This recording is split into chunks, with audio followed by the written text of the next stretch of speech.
So number 1 through 4 says translate each phrase into an algebraic expression. Number 1, $4 less than. Oh, that word than is telling us something. What do we need to do when we see the word than? Yeah, flip the order. The cost of a sweater. Maybe you're going to first define what is your variable. And I would use C or S, maybe for the cost or for the sweater. It doesn't matter. So instead of writing 4 minus S, I'm going to write S minus 4 because the word than told us to flip the order. Number 2, 13 more students than teachers. Well, again, the than is in here.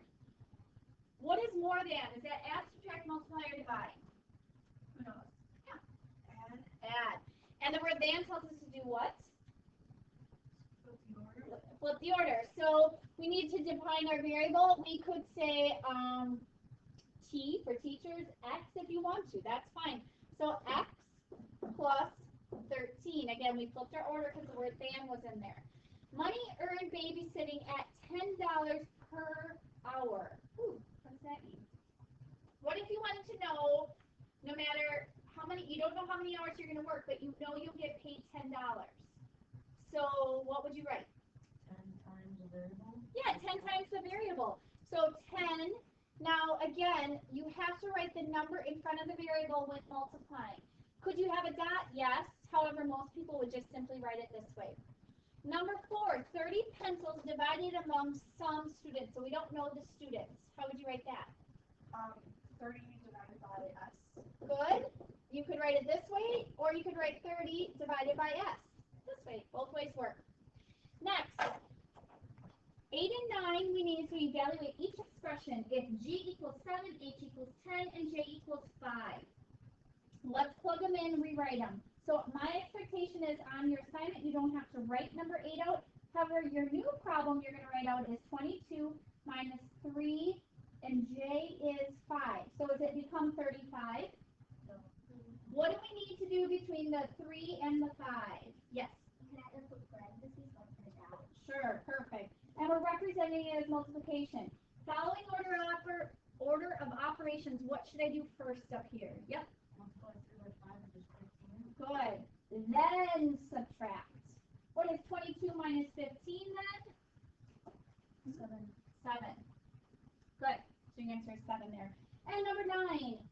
This is G, which is 6. And again, next to the H is multiplying by 10 over J, which is 5. What should I do first? Multiply 6 by 10. Good. And again, this is like a grouping symbol. Even though you don't see like a set of brackets around the 6 and the 10, we know we have to get just integer on top. So that's going to give us 60. And this line needs to divide. 60 divided by 5 is, yeah, 12. And the last problem. 1 pint, so this is number 11, 1 pint of liquid is the same as 16 fluid ounces. Suppose the number of pints of liquid is represented by P. Write an expression to find the number of fluid ounces. Okay, so you don't know how many pints you have. That's you're defining your variable as P. And how could you then represent an expression with the 16 and the P? What's happening between the two? Multiplied. So therefore, if you have 1 pint, how many ounces would you have? 16. If you have 2 pints, what would you have? 32, and so forth. I'm not sure what's happening. How many fluid ounces are in 5 pints? So this is A. B would then be 16 times 5. And what is 16 times 5? Yes, sir? 80. 80 what? Ounces. Yeah, it actually should be FLOC, fluid ounces. I don't know what happened. Maybe I was too long. You say our name.